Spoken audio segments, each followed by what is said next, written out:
Hi, welcome to the UPM Book Club. We are reading The Wretched of the Earth by Fanon. This week we are reading section 2, Grandeur and Weakness of Spontaneity. Comrade Rod, you have the floor. Thank you, Comrade. You're welcome. All power. All power. Grandeur and weakness of spontaneity. These reflections on violence have made us realize the frequent discrepancy between the cadres of nationalist party and the masses, and the way they are out of step with each other. In any union or political organization, there is a traditional gap between the masses who demand an immediate, unconditional improvement of their situation, and the cadres. I'm sorry, how is that pronounced? Is it cadres? Cadres. Thank you. Who, gauging the difficulties likely to be created by employers, put a restraint on their demands. Hence, the oft-remarked tenacious discontent of the masses with regard to the cadres. After a day of demonstrations, while the cadres are celebrating victory, the masses well and truly get the feeling they have been betrayed. It is the repeated demonstrations for their rights and the repeated labor disputes that politicize the masses. A politically informed union official is someone who knows that a local dispute is not a crucial confrontation between him and management. The colonized intellectuals who in their respective metropolises have studied the mechanism of political parties, established similar organizations so as to mobilize the masses and put pressure on the colonial administration.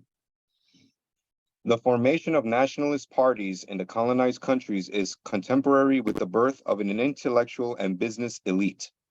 These elite attach primordial importance to the organization as such, and blind devotion to the organization often takes priority over rational study of colonial society. The notion of party is a notion imported from the metropolis. This instrument of modern resistance is grafted onto protean unbalanced reality, where slavery, bondage, barter, cottage industries, and stock transactions exist side by side.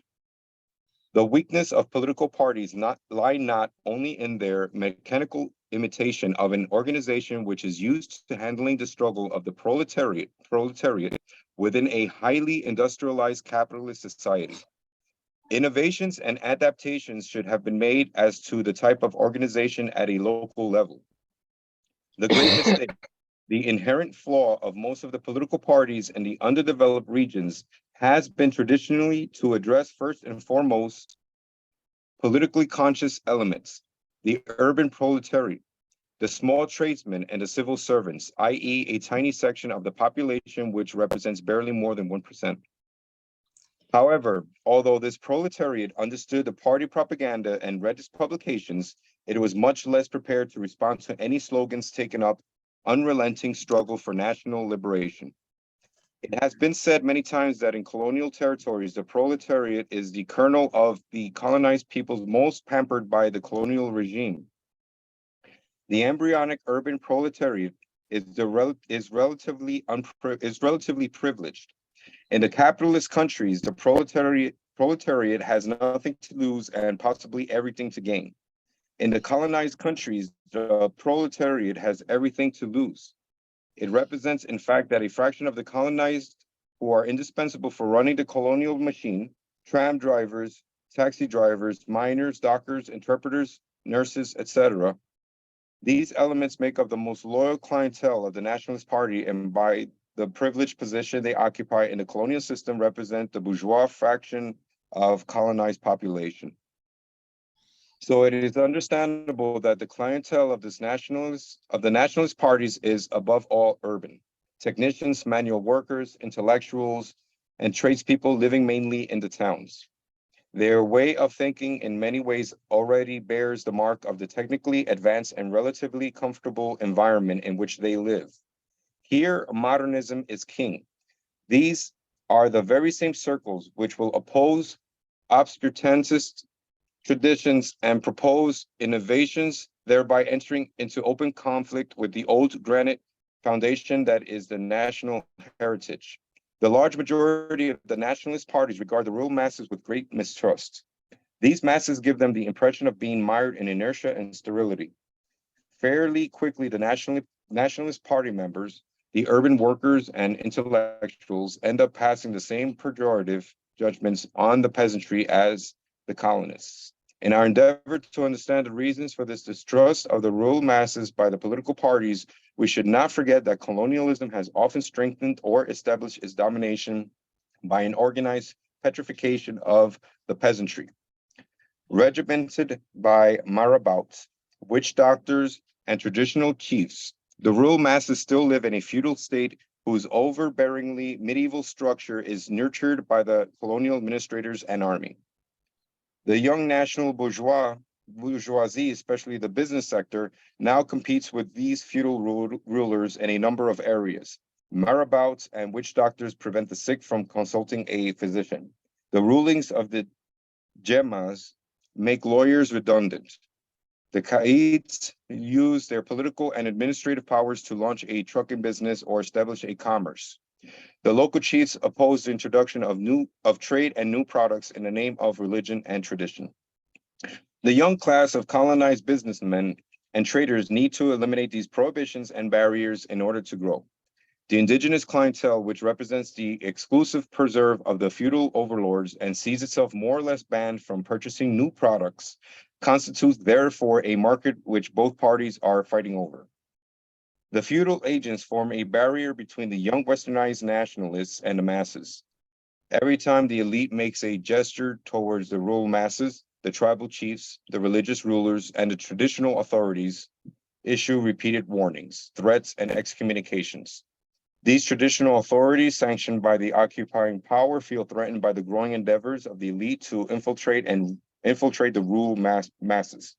They know too well that the ideas imported by these urban elements are likely to threaten the very existence of their feudal authority.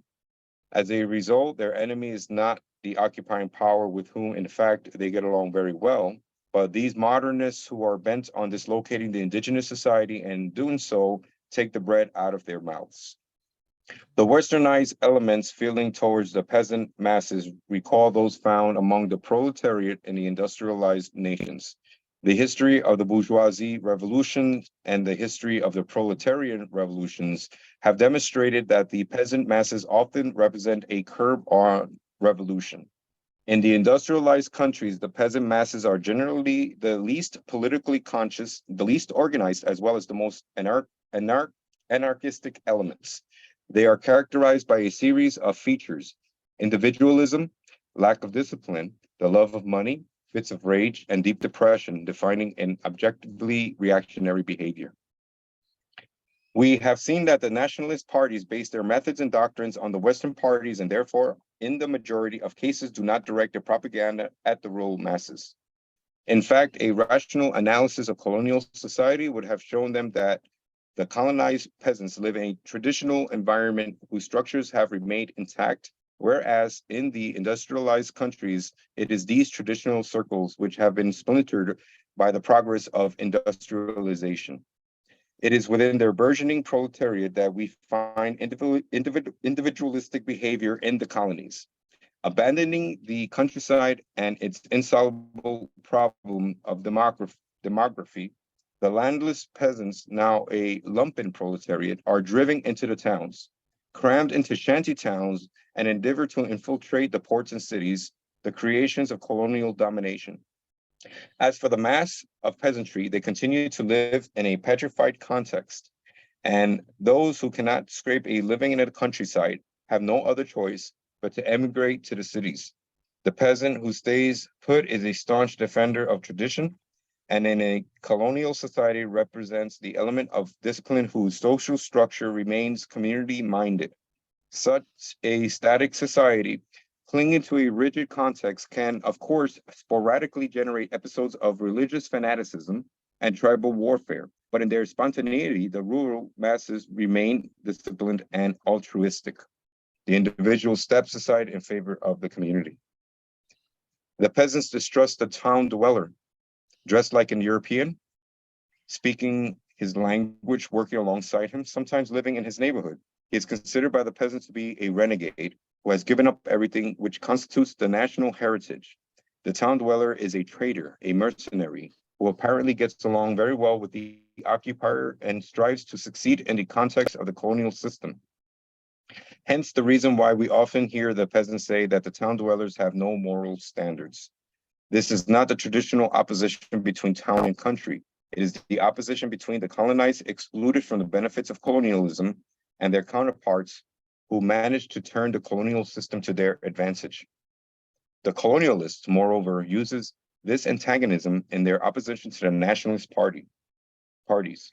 They mobilize the population, the mountains and the interior against the urban population. They set back the country against the coast. They revive tribal identities, and it should come as no surprise to see Kalonji crowned king of Kasai, or some years back, the Assembly of the Chiefs of Ghana hold its ground against Nkrumah. The political parties are unable to establish roots in the countryside. Instead of adapting the existing structure in order to invest them with nationalist or progressive elements, they are intent on disrupting traditional existence with the context of the colonial system. They imagine they can jumpstart the nation, whereas the mesh of the colonial system is still tightly interlocked. They make no effort to reach out to the masses. They do not place their theoretical knowledge at the service of the people, but instead try to regiment the masses according to a predetermined schema. Consequently, they parachute into the villages inexperienced or unknown leaders from the capital who, empowered by the central authorities, endeavor to manage a douar, or the village like a company committee. The traditional chiefs are ignored, sometimes taken down a peg. Instead of integrating the history of the village and conflicts between tribes and clans into the people's struggle, the history of the future nation has a singular disregard for minor local histories and tramples on the only thing relevant to the nation's actuality. The elders, held in respect in traditional societies and generally invested with an undeniable moral authority, are publicly ridiculed.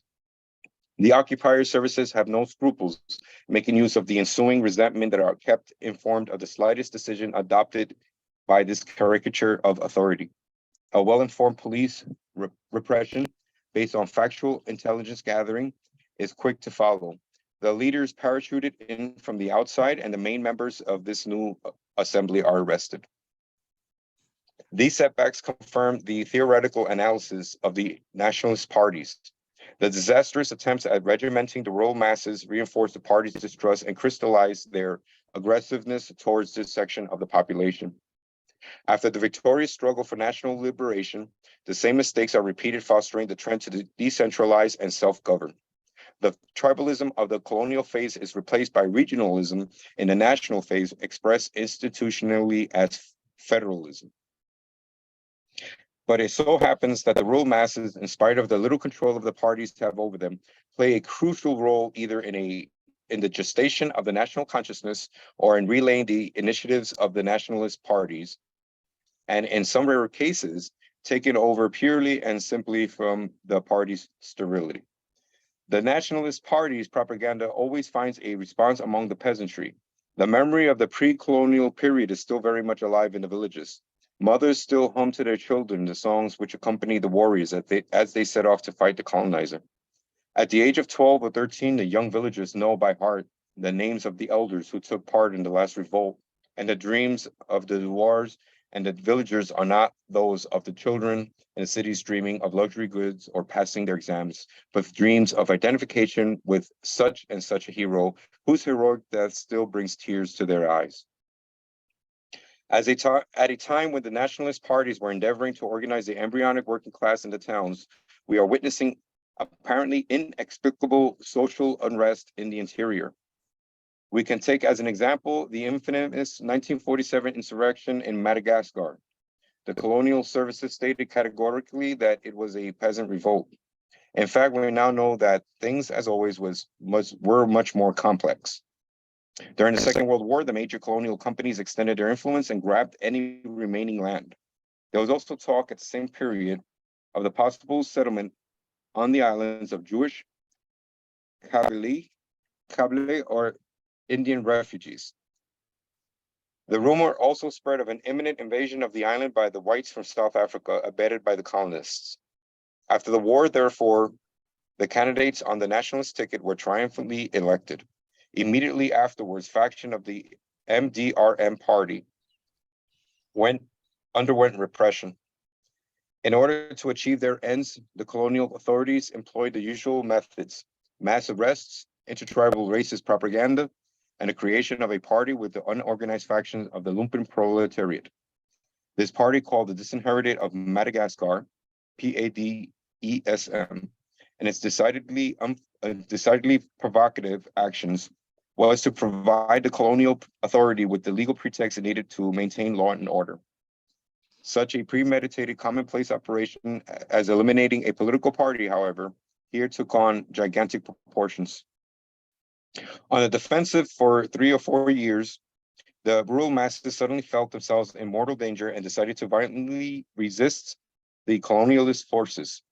Armed with spears and more often with sticks and stones, the population rose up in a widespread revolt with the aim of national liberation.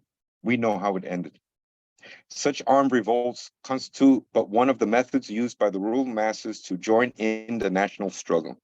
In some cases, the peasants act as a relay following the unrest in the towns where the nationalist party is the object of police repression.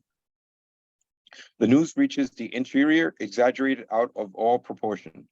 Leaders arrested, others gunned down, the city running red with the blood of blacks, the poor white settlers swimming in Arab blood. All the pent-up hatred, all the exacerbated hatred then explodes. The local police station is taken over, the officers hacked to pieces, the elementary school teacher murdered, the doctor gets away with his life only because he is absent, etc., etc. Pacifying troops are dispatched to the field, the Air Force drops bombs. The banner of revolt is then unfurled and the old warrior traditions resurface. The women cheer on the men who band together and take up their positions in the mountains. The guerrilla warfare begins. Spontaneously, the peasants create a widespread sense of insecurity. Colonialism takes fright, settles into a state of war, or else negotiates. How did the nationalist parties react to this decisive eruption by the peasant masses into the national struggle? We have seen that the majority of the nationalist parties have not written the need for armed intervention into their propaganda. They are not opposed to a sustained revolt, but leave it up to the spontaneity of the rural masses. In other words, their attitude towards these new developments is as if they were heaven sent, praying they continue. They exploit this godsend, but make no attempt to organize the rebellion. They do not dispatch agents to the interior or politicize the masses to enlighten their consciousness or raise the struggle to a higher level.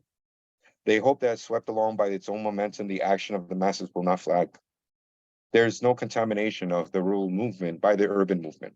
Each side evolves according to its own dialectic. At a time when the rural masses are totally receptive, the nationalist parties make no attempt to introduce them to an agenda. They have no objective to offer and simply hope that the movement will continue indefinitely and that the bombardments will not win the day. We thus see that the nationalist parties do not make use of this opportunity, even of this opportunity, to integrate the rural masses and raise their political awareness as well as their struggle to a higher level. They stubbornly maintain their criminal position of distrust with regard to the interior.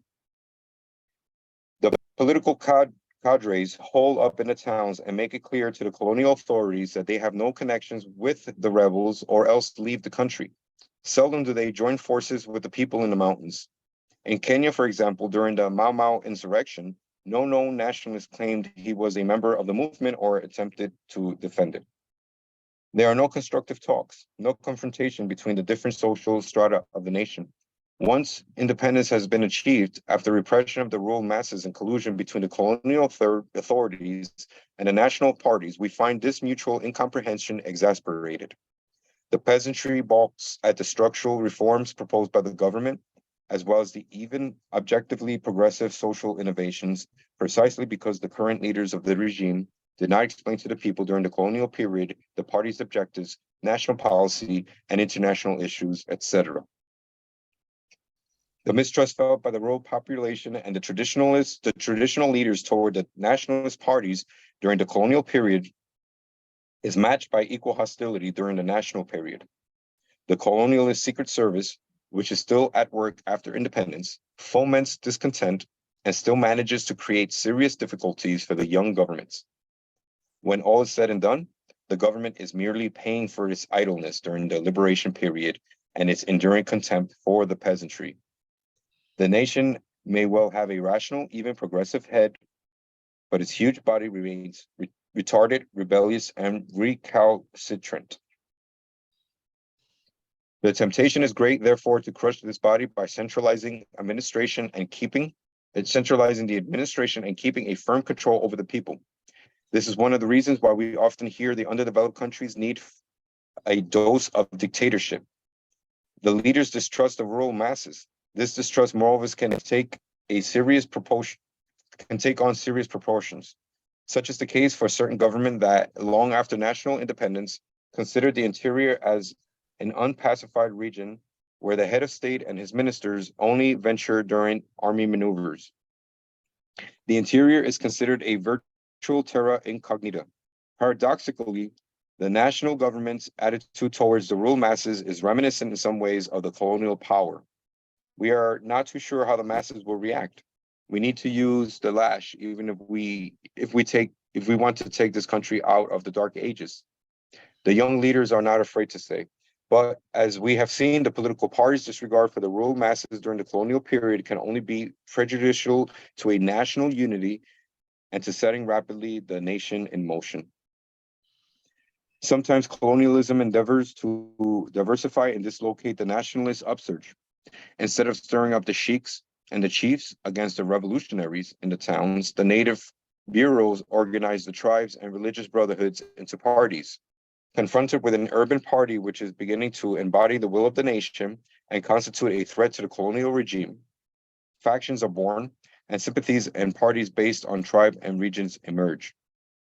The entire tribe is transformed into a political party in close consultation with the colonialists. Roundtable discussions can now begin. The party of the national unity is swamped by the very number of political factions. The tribal parties oppose centralization and unity and denounce the one-party dictatorship. Later on, the same tactics will be used by the national opposition. The occupier has already made his choice from the 2 or 3 nationalist parties who led the liberation struggle. The method of choice is typical. Once a party has achieved national unanimity and has emerged as the sole negotiator, the occupier begins his maneuvering and delays negotiations as long as possible. The delay is used to whittle away the party's demands and obtain concessions from the leadership to remove certain extremist elements. If, however, no single party emerges, the occupier is content to favor the one which seems to him to be the most reasonable. The Nationalist Party, which were excluded from the negotiations, then loudly denounced the agreement concluded between the other party and the occupier. The party which takes over power from the occupier, conscious of the danger of the rival's party vague, strictly demagogic positions, endeavors to dismantle and outlaw it. The persecuted party has no other alternative but to take refuge on the periphery of the towns and in the interior. It attempts to stir up the rural masses against the mercenaries of the coast and the corrupt elements in the capital. Any excuse is good enough, from religious arguments to traditional breaking innovations introduced by the new national authority. It exploits the obscurantist tendency of the rural masses. Its so-called revolutionary doctrine is in fact based on the reactionary, heated, and spontaneous nature of the peasantry. It spreads the rumor here and there that the mountainous region of the interior are on the move, that there is discontent among the peasants. It claims that in one region, the police have opened fire on the peasants, reinforcements have been dispatched, and the government is about to collapse. With no clear program and no other objective but to take over from the team in power, the opposition parties put their fate in the hands of the spontaneous and obscure mass of the peasantry. Conversely, in some cases, the opposition no longer seeks support from the rural masses, but from the progressive elements of the young nation's labor unions. In this case, the government calls upon the masses to resist the workers' demands, calling them rash, anti-traditionalist maneuvers. The observations we have noted concerning the political parties can now be applied to the labor union, mutatis mutandis. The first labor unions in the colonial territories are usually local branches of their metropolitan counterparts, and their slogans echo those of the metropolis. Once a crucial phase of the liberation struggle begins to take shape, a group of indigenous union leaders decide to create a national labor movement. The locals desert en masse to the previous organizations imported from the metropolis. The formation of this union is another way for the urban population to exert pressure on the colonial authorities. We have already said that the proletariat in the colonies is embryonic and represents the most privileged fraction of the population. The national labor unions born out of the liberation struggle are urban organizations, and their program is above all political and nationalist. But this national union born during the decisive phase of the fight for independence is in fact legal enlistment of dynamic, politically conscious nationalist elements. The rural masses, despised by the political parties, continue to be kept on the sidelines. There is, of course, an agricultural workers' union, but such a formation is content to satisfy the formal needs for a united front against colonialism.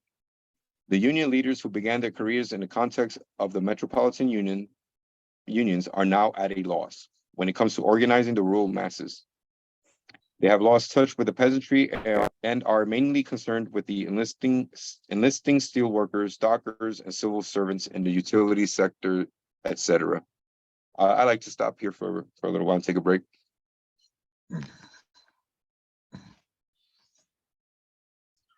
That's perfectly fine, comrade.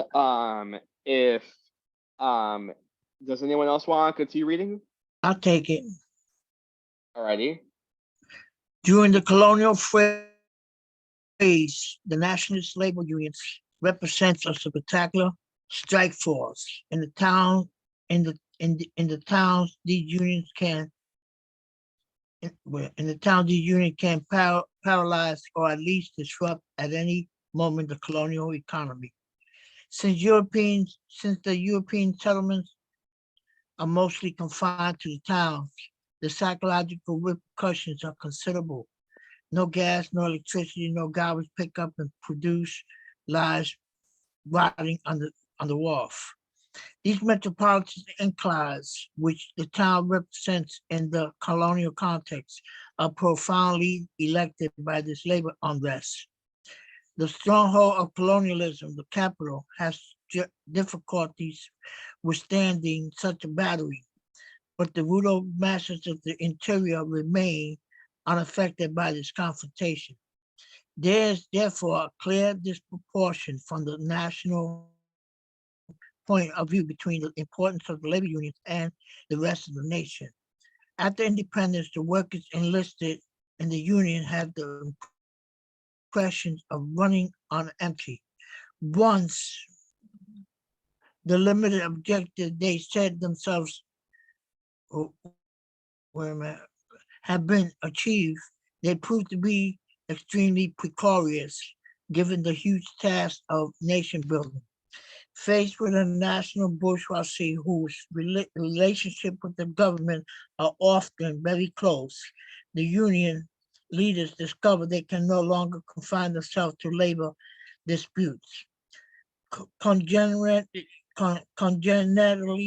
isolated from the rural masses, incapable of extending their influence beyond the urban periphery, the unions adopt an increasingly political stance.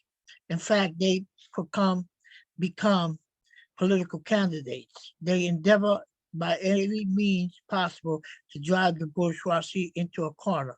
Protests are made against keeping foreign bases on national soil. Commercial deals are exposed, and criticism is voiced against the national government foreign policy. The workers now independent are getting nowhere. The unions realize in the aftermath of independence that if their demands were to be expressed, they would scandalize the rest of the nation. The workers are in fact pampered by the regime. They represent the most well-to-do fraction of the people. Any unrest aimed at winning improved living standards for the laborers and dock workers would not only be unpopular, but might very well stir up the hostility of the disinherited rural population. The unions banned from the union activities make no headway. Uh, this malaise conveys the objective need for a social program, which at long last concerns the entire nation. The unions suddenly discover that their interior must also be enlightened and organized. But since they never bothered to establish working links between their organization and the peasantry, who represents only spontaneity, revolutionary force in the country, the unions proved to be ineffective and realized the anachronistic nature of their program. The union leaders, immersed in worker control politics, invariably reached the preparatory stage for a coup d'etat. But here again, the interior is excluded. It is a showtime restricted to the national bourgeoisie and the unionized workers movement.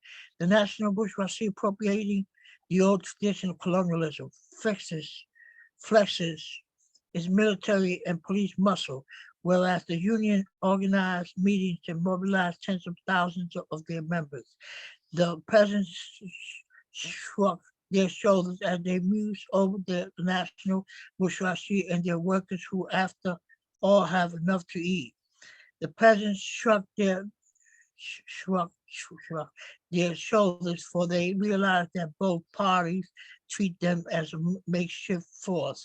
The unions, the party, and the government, in a kind of immoral Machiavellianism, use the peasant masses as a blind, inert force of intervention, as a kind of brute force. It's, in certain circumstances, however, the peasant masses make a crucial contribution to the struggle for national liberation, as well as the course of action up for the future nation. For the underdeveloped countries, this phenomenon is of fundamental important, and this is the reason why we propose to study it in detail. We see that the nationalist party will to smash colonialism works hand in hand, or wait a minute, hand in hand with the will to remain on good terms with the colonial authorities. Within those parties, two lines of action can change. First of all, some of the intellectual elements who have made a thorough analysis of the colonial reality and the international situation begin to criticize the ideological vacuum of the National Party and its depth of strategy and tactics. They never tired of asking the leaders the crucial questions. What is nationalism? What does it mean to you? What does the term signify? What is the point of independence? And first, how do you intend to achieve it? While at the same time demanding the methodological issues be rigorously addressed to election. Oh, wait a minute, I'm lost now. To election now hotheads, but because these demands are neither juvenile nor hothead, the revolutionary elements articulating them are rapidly isolated and removed. The leaders clocked in their experience ruthlessly reject these upstairs, these anarchists. The party's machine tends to resist any innovation. The revolutionary minority finds itself isolated, confronted by a leadership frightened and anguish. Anguish at the idea it could be swept away in a World War I whose nature, strength, and direction are beyond its imaginary. The second line of action involves the senior or junior cadres whose activities have been the object of colonial police. Persecution. Where am I? Where am I? Can you point to that? I forgot.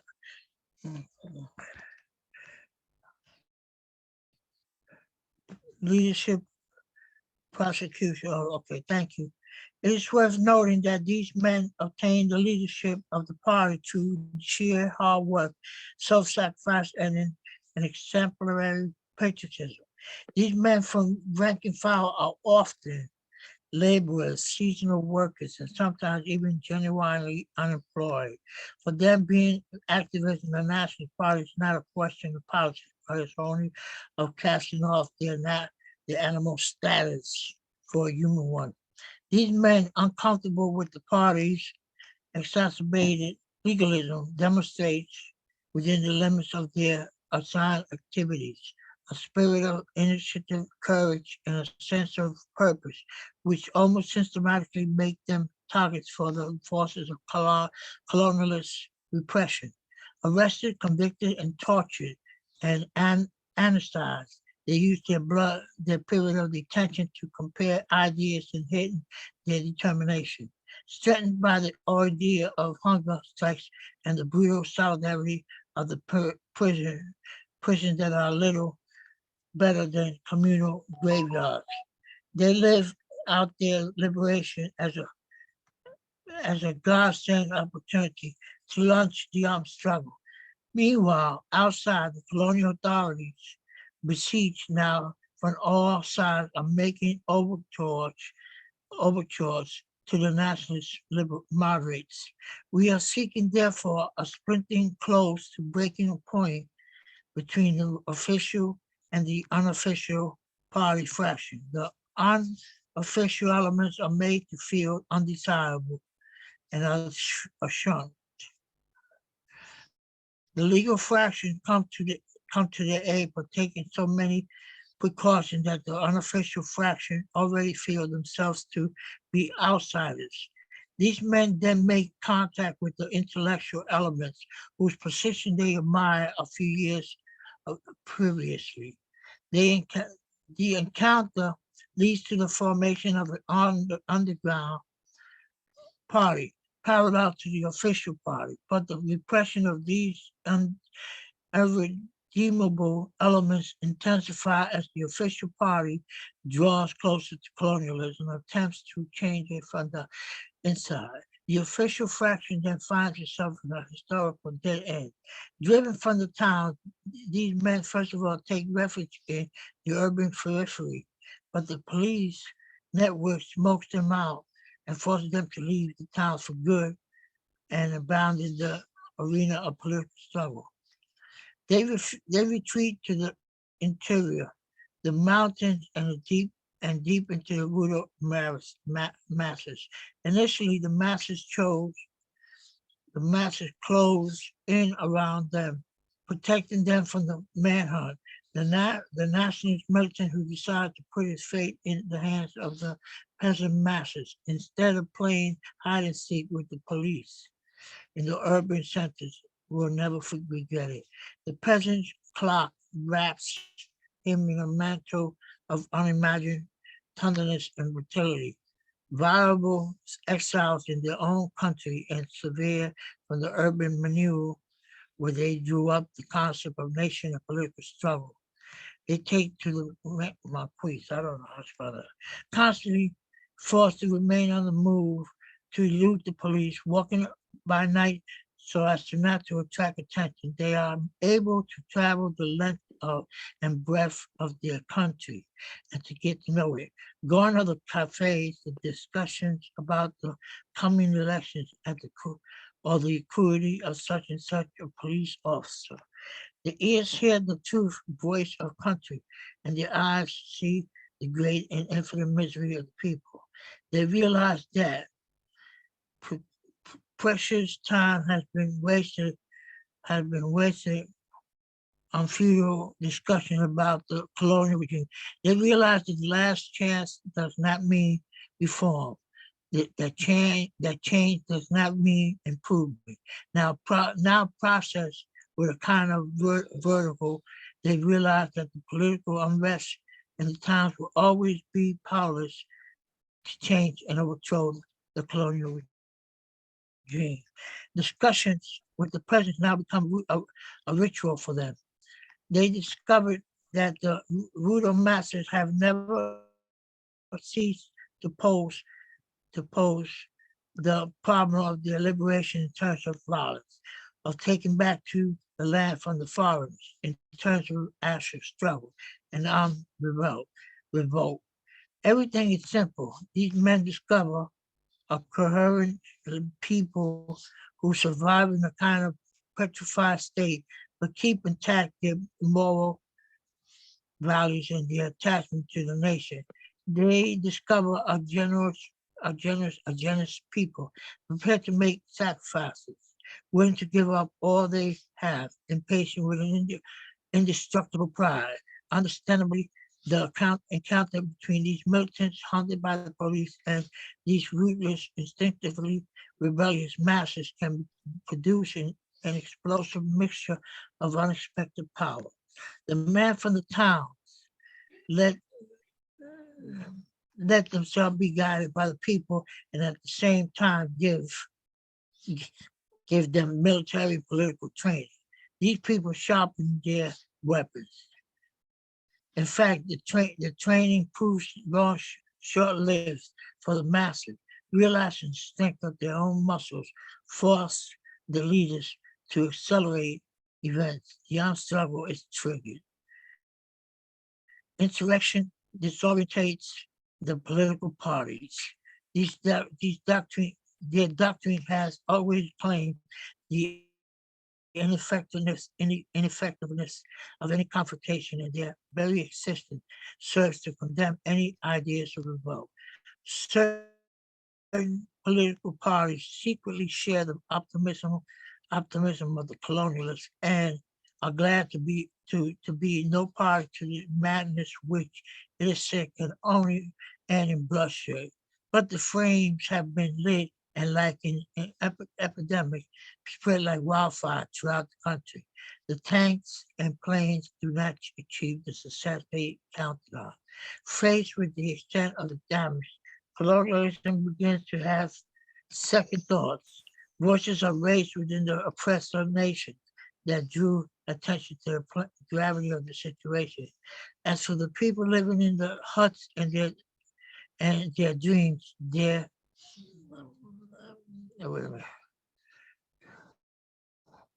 where am I at? I forgot. Uh, right there. As for the people living in their huts and their dreams, their hearts begin to be to the new national rhythm, and they softly sing unending hymns to the glory of the fighters. The insurrection has already spread throughout the nation. It is now the turn of the parties to be isolated. Sooner or later, however, the leaders of the insurrection realized the need to extend the insurrection to the towns. Such a realization is not for further something like that.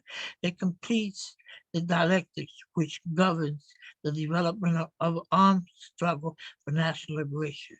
Although the rural areas represent endless reserves of popular energy and its groups of armed men maintain a reign of insecurity, colonialism never really doubts the strength of its system. It does not feel in actual danger. The leaders of the insurrection therefore decide to move the war into enemy territory, into the serenity and grandiloquence of the cities. It is no easy matter for the leadership to foment an insurrection in the cities. We have seen that most of the leaders born or raised in the towns were so haunted by the colonist beliefs and so genuinely misunderstood by the rationally minded, cautious cadres of the political party, but they fled their home environment. Their retreat to the interior was both an escape from repression and a distrust of the old political formation. The urban relays for these leaders these leaders are the nationalists who have made a name for themselves in the political parties. But we have seen that the recent history has little in common with these timorous leaders who spend their time mere in endless discussions on the evils of colonialism. Moreover, the first overture made by the men from the Marquis in the direction of their former friends, those who they considered to be farthest to the left, confirmed their fears and eradicate any desire to renew their acquaintances with them again. In fact, the insurrection which starts in the rural areas is introduced into the towns by the fraction of the peasantry, blocked by the urban periphery. Those who still have not found a single bone to grow in the colonial system. These men forced off the family land by the growing population in the countryside and by colonial expropriation circles. Circle the town tirelessly, hoping that one day or another they will be let in. It is amongst these masses and the people of the shanty towns and in the lumpen proletariat that the insurrection will find its urban spearhead. The lumpen proletariat, this cohort of starving men divorced from other tribes and clans, constitute one of the most spontaneously and radically revolutionary forces of colonized people. In Kenya, during the years preceding the Mau Mau's revolt, the British colonial authorities increased their intimidation tactics against the lumpen proletariat.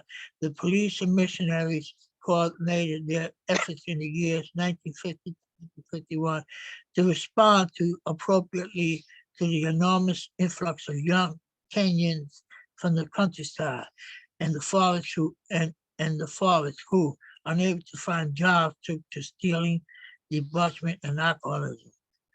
Juvenile delinquency in a colonized country stems directly from the lumpen proletariat. Oh God. Similarly, drastic measures were taken in the Congo from 1957 onward to send back to the interior of the young hooligans who were disturbing the peace. Relocation camps were opened and assigned to the Evangelical. Evangelical Can y'all mission. hear me? Yes. Oh, that's my picture. Evangelical mission under the protection, of course, of the Belgian army. The formation of a lumpen proletariat is a phenomenon which is governed by its logic and neither the overseenness of Missionaries. the missionary Oh, nor degrees from the central authorities can check its growth. However hard it is kicked or stone, it continues to grow at the roots of the tree like a pack of rats. The shantytown is concentration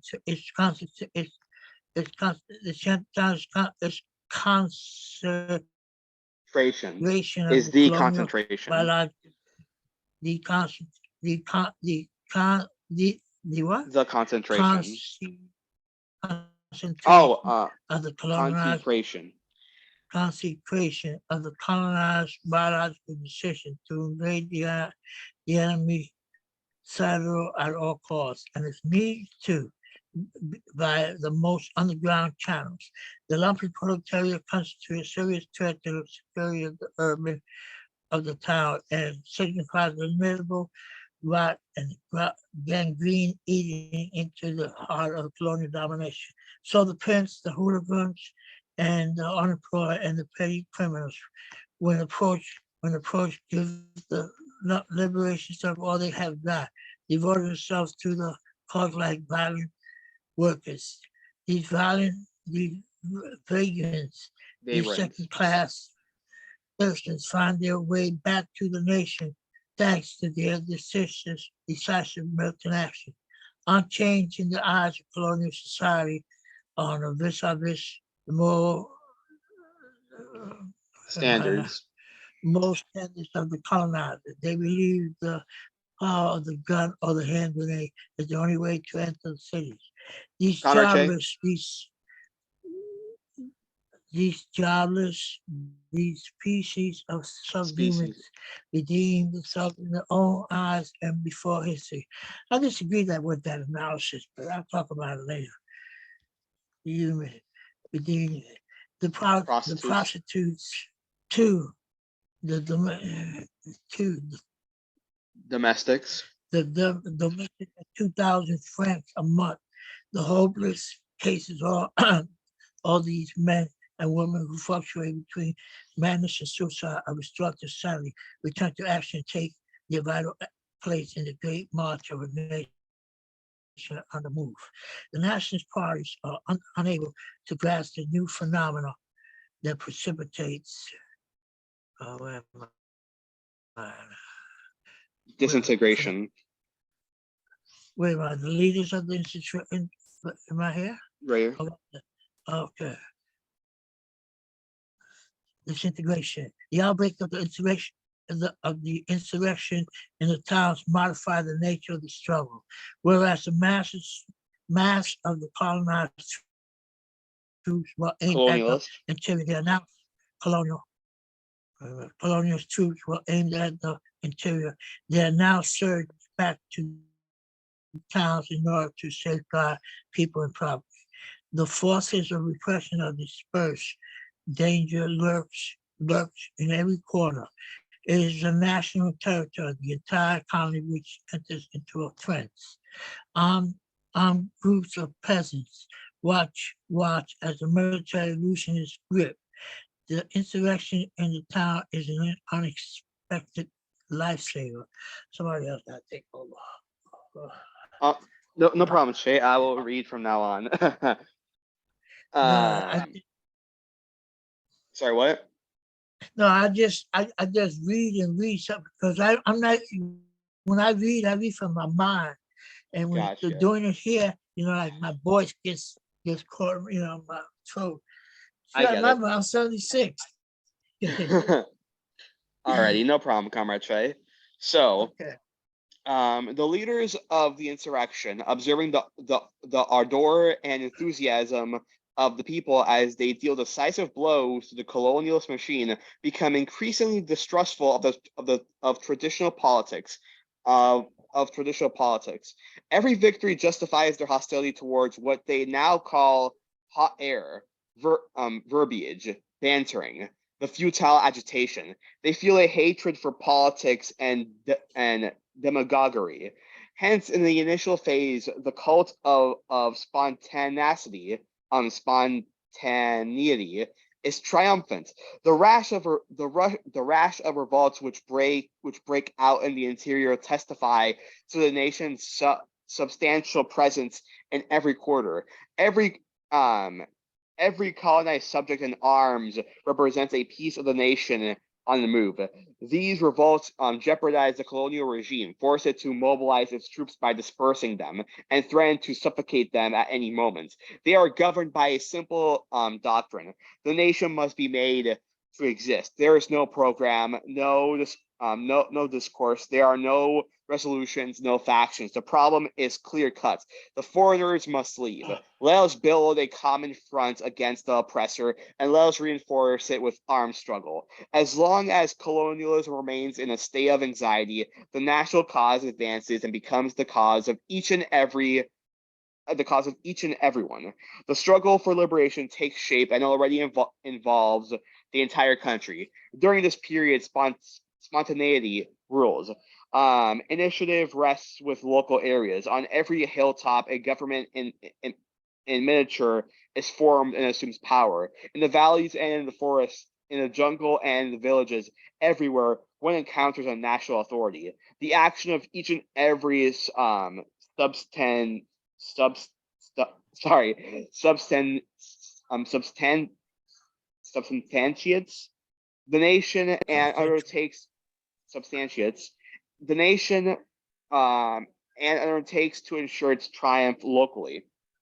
We are dealing with a strategy of immediately which is both all-embracing and radical. The objective, the program of every spontaneously formed group is liberation at a local level.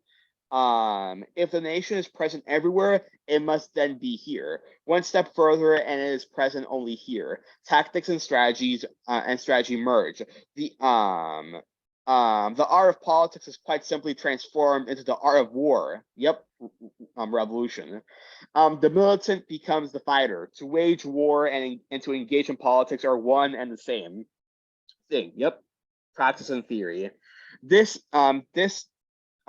dispossessed population, used to living in a narrow cycle of conflict and rivalry, solemnly sets up about cleansing and purifying the local face of the nation. In a state of genuine collective ecstasy, rival families decide to wipe the slate clean and forget the past.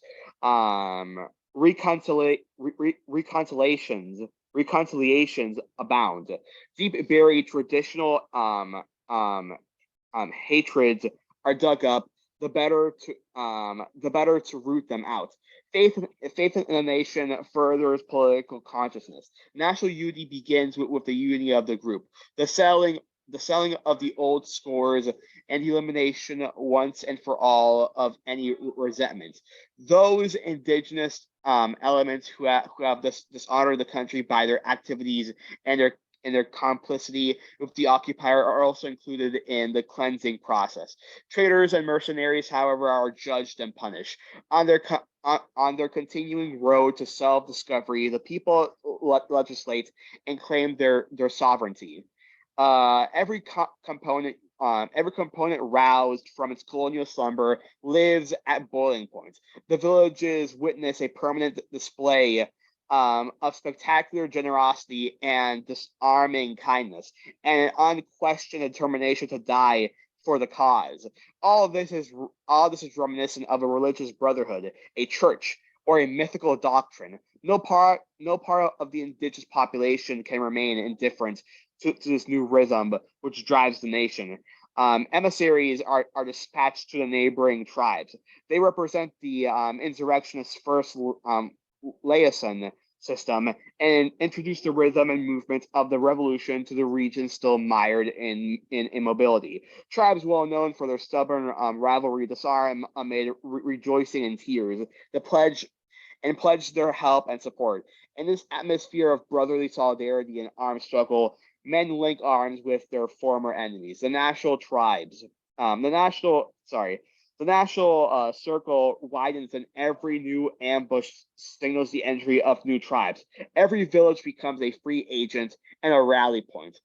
Solidarity among tribes, among villagers, and at the national level is first discernible at the growing number of blows dealt to the enemy. Every new group, every new volley of cannon fire signals that everybody is hunting the enemy. Everybody is taking a stand. The solidarity grows much stronger during the second period when the enemy offensive is launched. Once the uprising has begun, the colonial forces regroup, reorganize, and adapt their fighting tactics to this type of insurrection.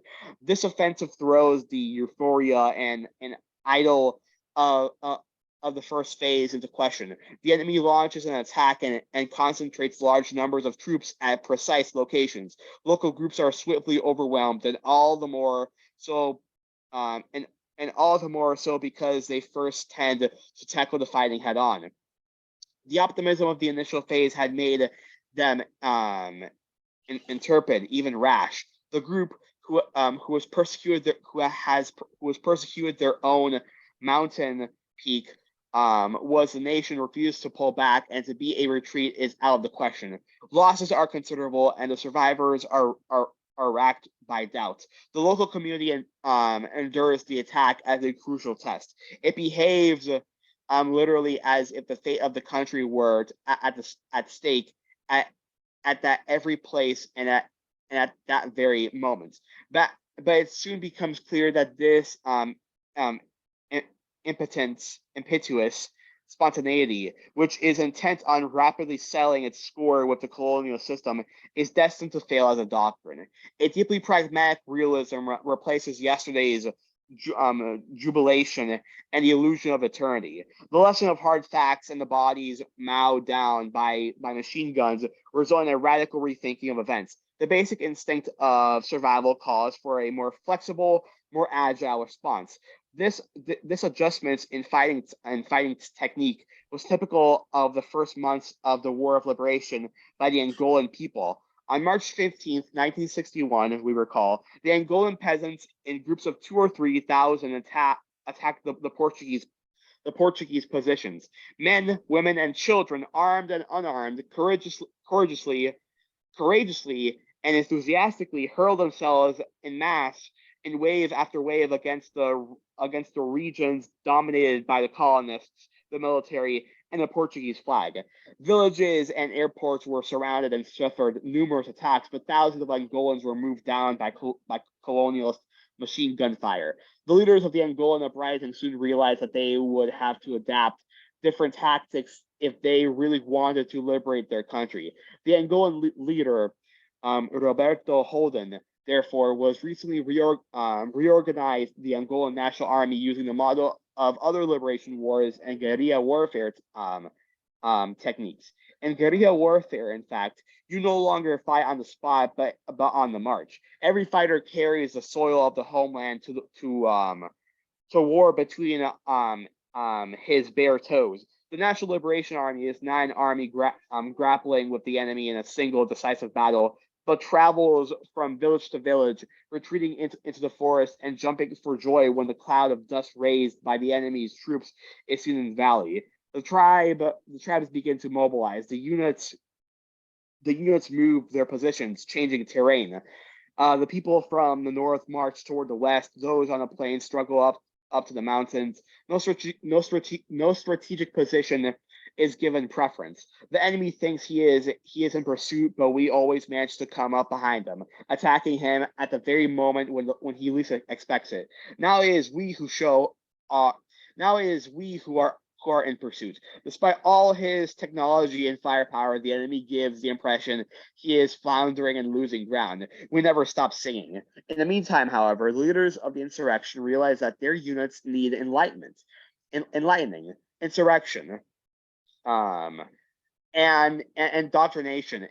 An army needs to be created, a central authority established. The picture of the nation in arms divided into splinter groups calls for rethinking and a new vision. The leaders who had fled the futile atmosphere of urban politics rediscover politics no longer as a sleep-inducing technique or a means of mystification, but as the sole means of fueling the struggle and preparing the people for clear-sighted national leadership.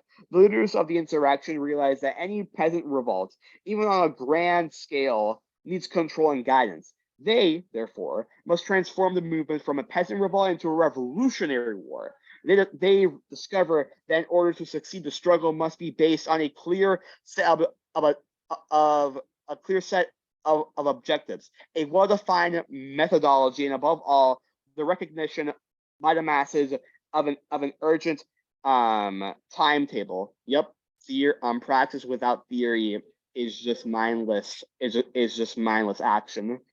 One can, therefore must transform.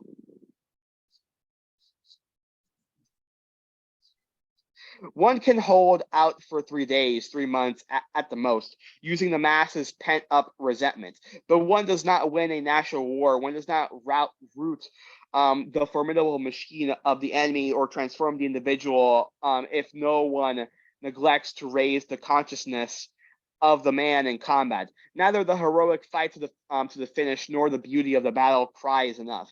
The expansion of the liberation war can in any way be relied to deal a crucial blow to the leader's convictions.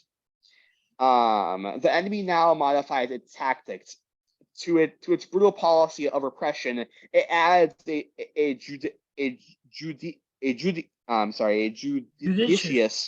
judicious and spectacular combination of detente, divisive maneuvers, and psychological warfare. Here and there, it successfully endeavors to revive tribal conflicts using agents using agents provocateurs engaged in what is known as counter subversion.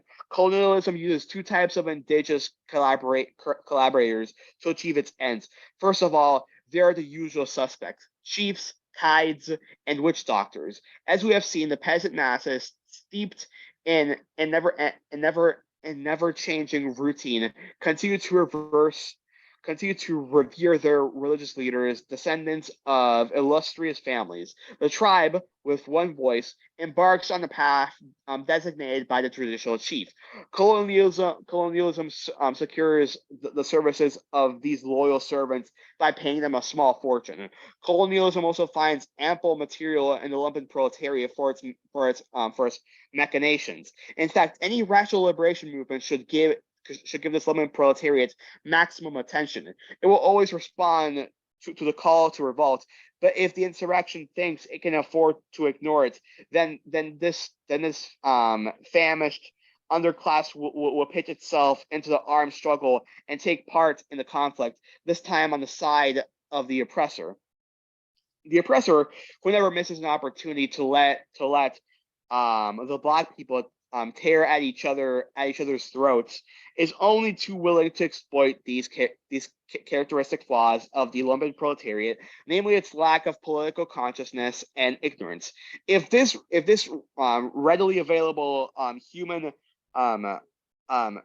reserve is not immediately organized by the insurrection, it will join the colonists. It will join the colonialist troops as mercenaries. In Algeria, it was the Harkis and the Messalists who were drawn from the lumpen proletariat in Angola. It supplied the road gangs who opened the way for the Portuguese troops. In the Congo, it can be found in the regionalist demonstrations in the previous of Kasai and Katanga, while in Leopoldville, it was used by the enemies of the Congo to organize spontaneous meetings against Lumumba. The enemy who analyzes the forces of the insurrection, who delves deeper and deeper into the study of the global adversary, the colonized subject, identifies the ideological weakness and spiritual instability of certain segments of the population. The enemy discovers, alongside a well-organized and disciplined insurrectionary front line, a human mass whose commitment is constantly threatened by the addictive cycle of psychological poverty, humiliation, and irresponsibility. The enemy will use this mass, even if it costs a fortune. He will create spontaneity by the force of the bayonet or exemplary punishment. Dollars and Belgian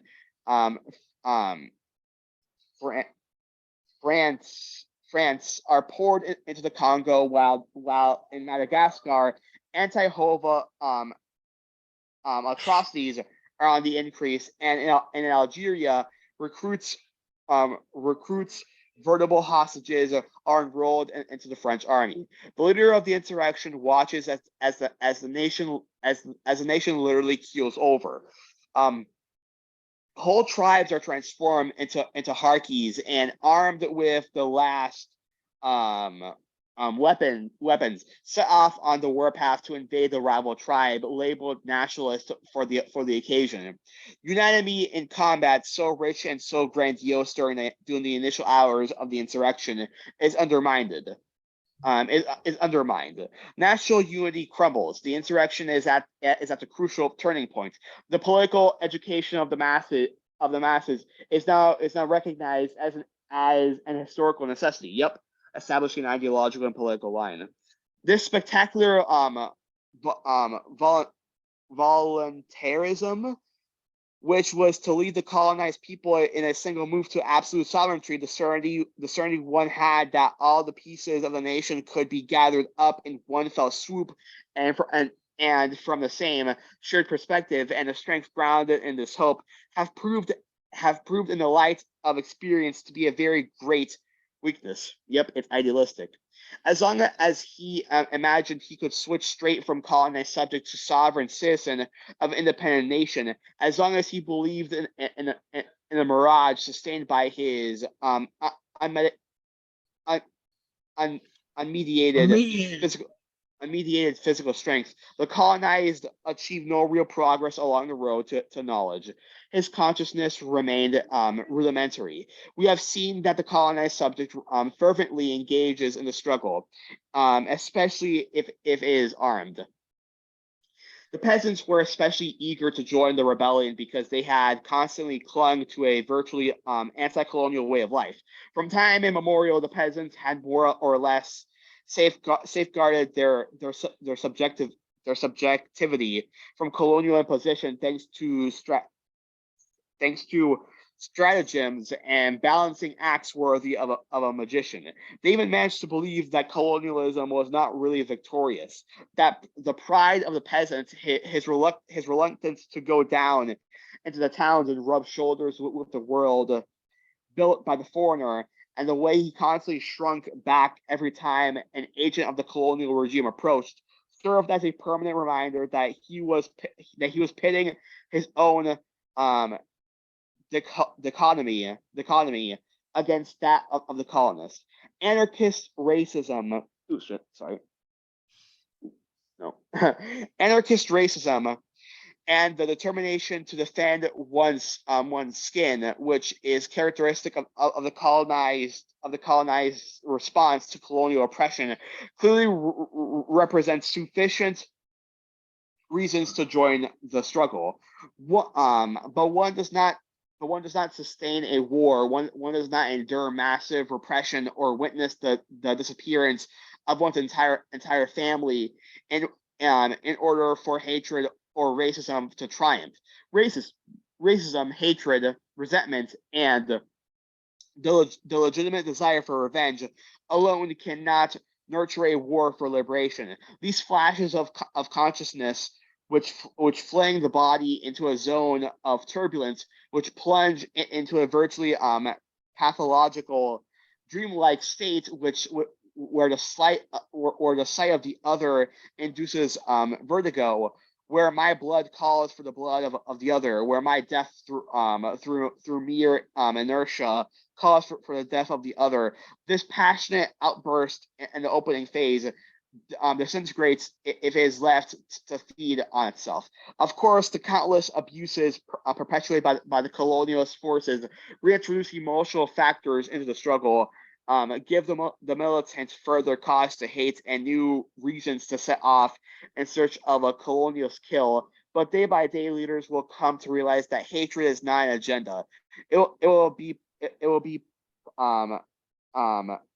perverse to count on the enemy who always manages to commit as many crimes as possible and can be relied upon to widen the rift, thus driving the population as a whole to revolt. Whatever the case, we have already indicated that the enemy endeavors to win over the certain segments of the population, certain regions and chiefs. During the struggle, the colonialists and the police force are instructed to modify their behaviors and to become more human. They even go so far as to introduce the term "sir" or "ma'am" in their relations with the colonized. There is no end to the politeness and consideration. In fact, the colonized get the feeling that things are changing. The colonized who took up arms not only because they were dying of hunger and witnessing the disintegration of their society, but also because the colonists treated them like animals and considered them brutes, responded very favorably to such measures. These psychological devices diffuse their hatred. Experts and sociologists are a guiding force behind these colonialist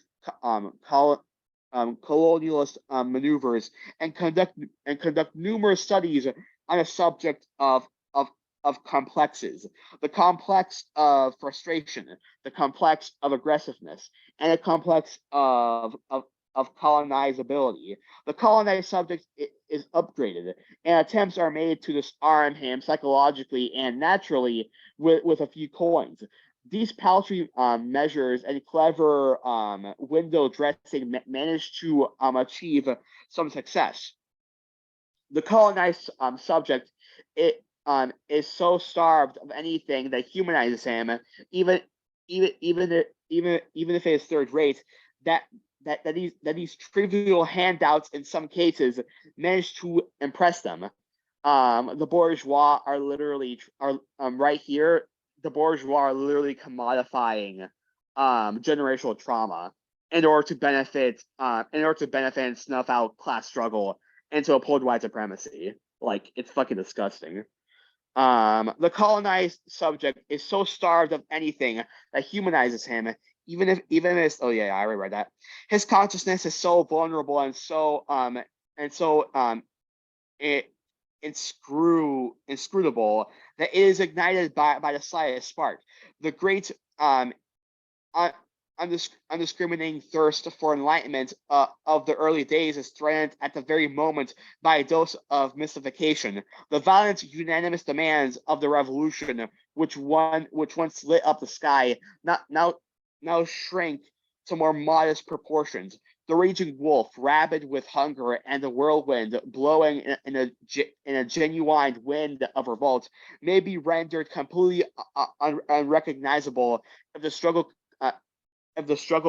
continues, and it does continue. The colonized subject is at constant risk of being disarmed by any sort of concession. The leaders of the insurrection discovered this instability of the colonized with horror. At first,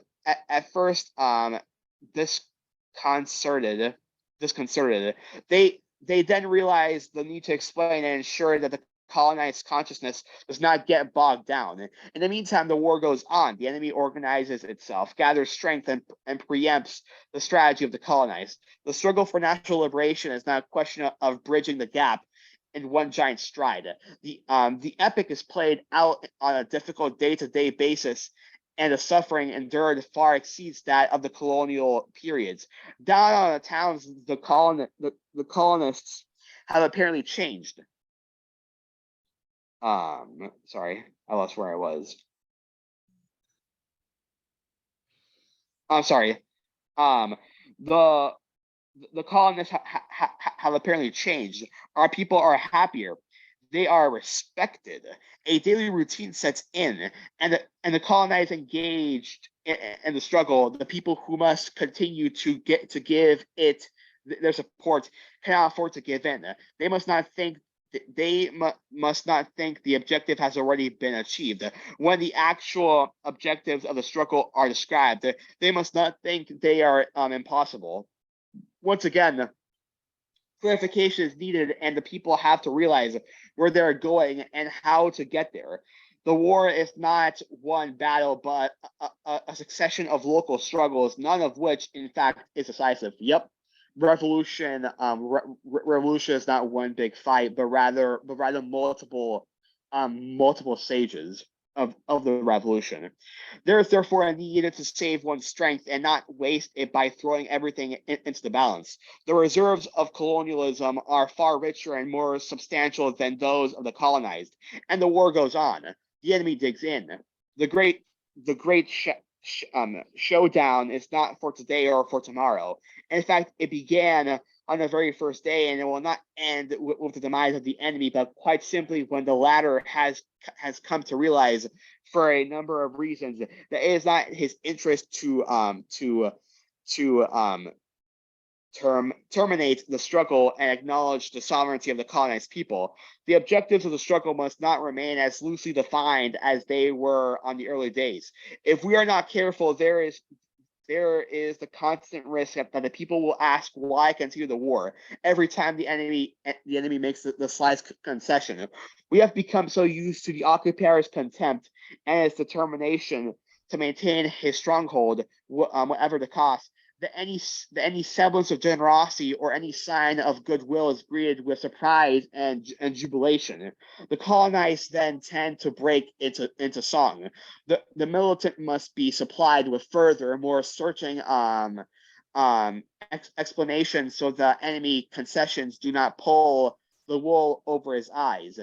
These concessions, which are nothing but concessions, do not address the essence of the problem. And from the colonizer's perspective, it's clear that a concession does not truly address the problem until it strikes the heart of the colonial regime. To be more exact, the occupier can easily phase out of the violent aspects of his presence. In fact, this dramatic phasing out not only spares the occupier much expenses, but also has the further benefit of allowing him to better concentrate his powers. But there is a heavy price to pay, to be exact. To be exact, the price of a more coercive control over the country's future. Historical examples have demonstrated that the masquerades of concessions and the heavy price paid by certain countries have ended in a servitude that is not only more discreet, but also more complete, yet neocolonialism. The people and every militant should be conscious of the historical law, which stipulates that certain concessions are in fact shackless. Exactly. If there's no attempt at clarifying it is surprising how easy it is for the leaders of certain political parties to engage in nameless compromise with the former colonizer. The colonized must be made to see that colonialism never gives away anything for nothing. Whatever gains the colonized make through armed or political struggle, they're not the result of the colonizer's goodwill or goodness of heart, but to in fact that he can no longer postpone such concessions. Moreover, the colonized subject must be aware that that is not colonialism which makes the concessions by him. When the British government decides to grant the African population a few more seats in a Kenyan assembly, it would be impudent or foolish to think that the British government has made any concessions. Is it obvious that is the Kenyan population who has won the concessions? The colonized people and those who have been stripped of their possessions must lose the mentality they had up till now. The colonized, at the most, can accept a concession from the colonial authorities, but never a compromise. All this clarification, the subsequent raising of awareness and the advances along the road to understand the history of societies can only be achieved if the people are organized and guided.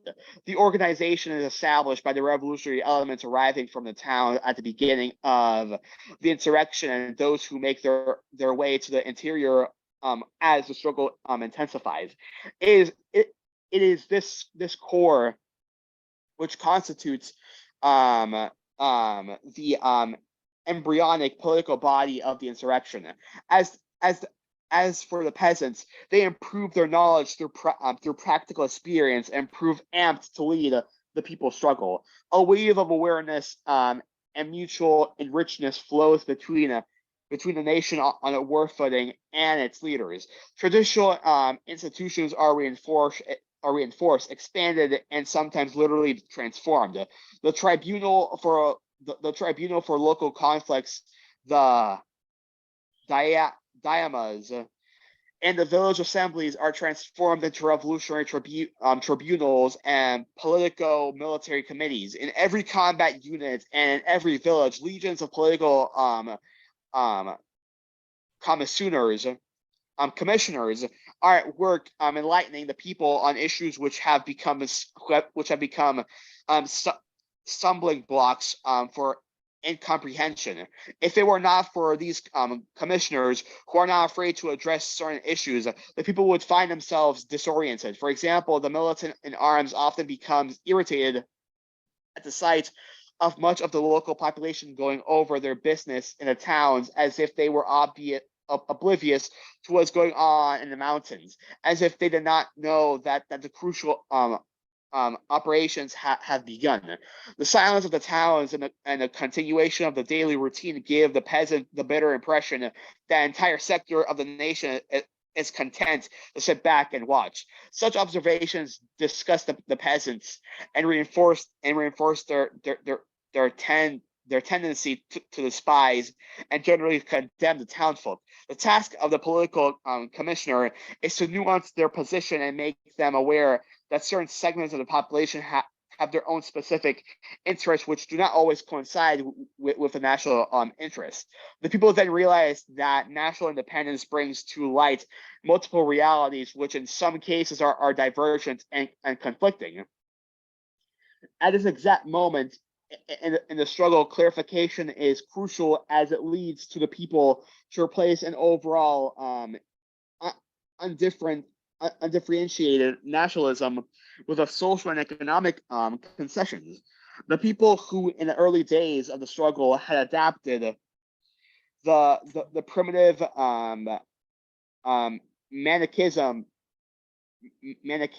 manichanism of the colonizer, black versus white, Arab versus infidel, realize en route that some black people can be whiter than the whites, and that the prospect of a national flag or independence does not automatically result in certain segments of the population giving up their privileges and their interests. The people realize that there are indigenous elements in their midst who far from being at loose ends seem to take advantage of the war to better their material situation and reinforce their bargaining power. These profiting elements realize considerable gains from the war at the expense of the people who, as always, are prepared to sacrifice everything and soak the national soil with their blood. The militant who confronts the colonialist war machine with his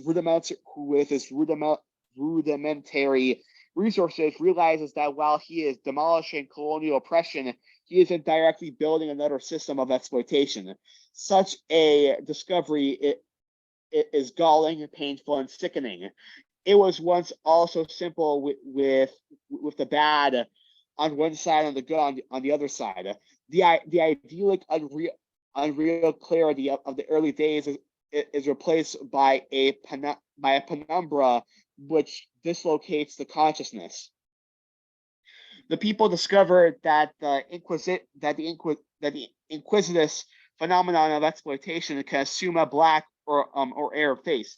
They cry treason, but in fact the treason is not national but social, and they need to be taught to cry thief.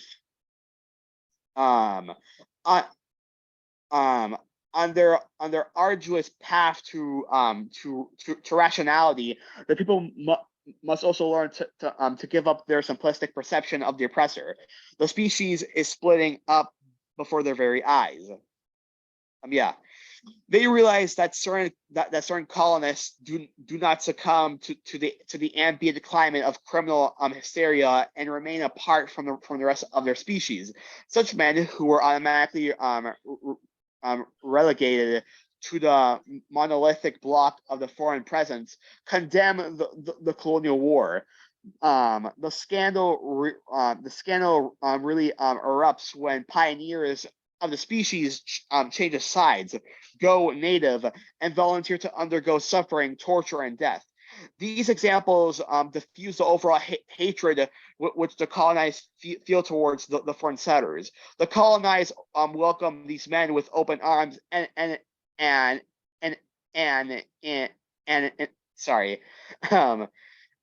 colonized welcome these men with open arms and in an excess of emotion tend to place absolute confidence in them. In the metropolis, stereotyped as the wicked, bloodthirsty stepmother, numerous and sometimes prominent voices take a stand, condemn unreservedly their government's policy of war and urge that the national will will of the colonized finally be taken into consideration. Soldiers desert the colonialist ranks. Others explicitly refuse to fight against a people's freedom, are jailed and suffer for the sake of the people's right to independence and management of their own affairs. Could someone else read? If that's okay. I can take it from here. All right. Okay. Let's see. Where were you exactly? Colonists. Condemn unreservedly the government's policy of war and urge that the national will of the colonized finally.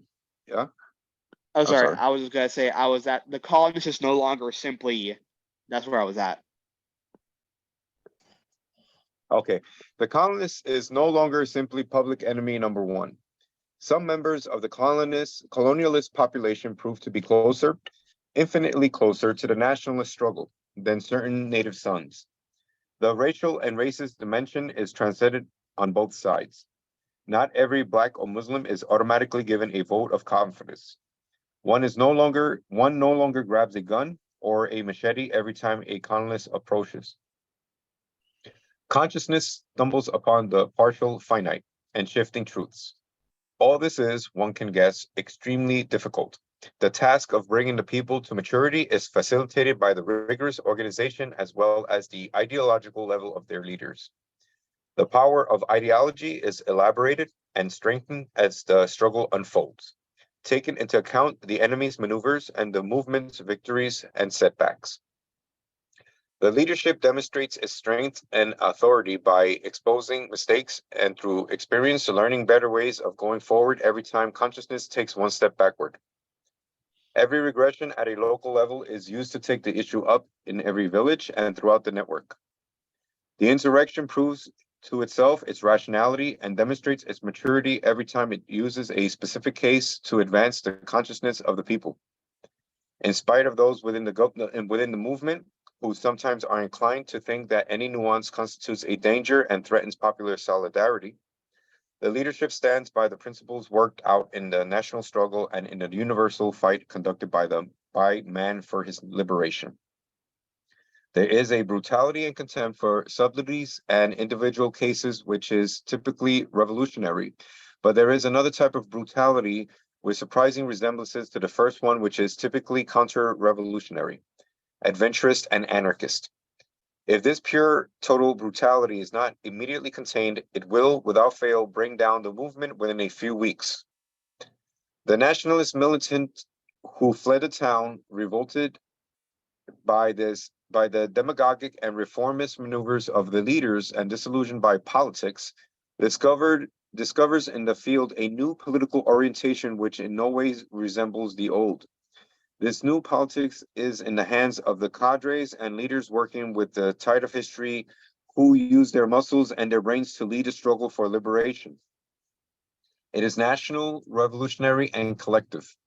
This new reality, which the colonized are now exposed to, exists by action alone. By exploding the formal colonial reality, the struggle uncovers unknown facets, brings to light new meanings, and underlines contradictions which were camouflaged by this reality. The people in arms, the people who struggle enact this new reality, the people who live in it march on, freed from colonialism, and forewarned against any attempt at mystification or glorification of the nation.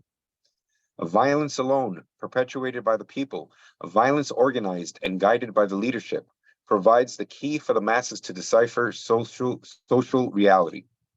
Without this struggle, without this praxis, there is nothing but a carnival parade and a lot of hot air.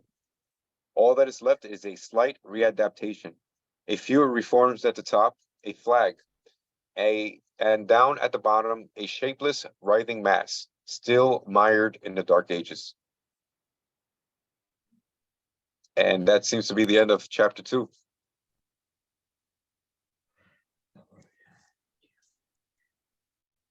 Huh.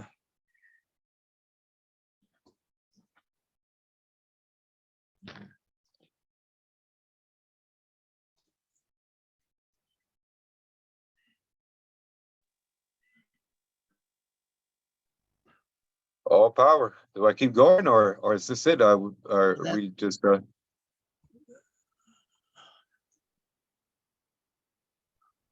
What's happening? For discussion, if you guys have any thoughts on the chapter? Section, whatever.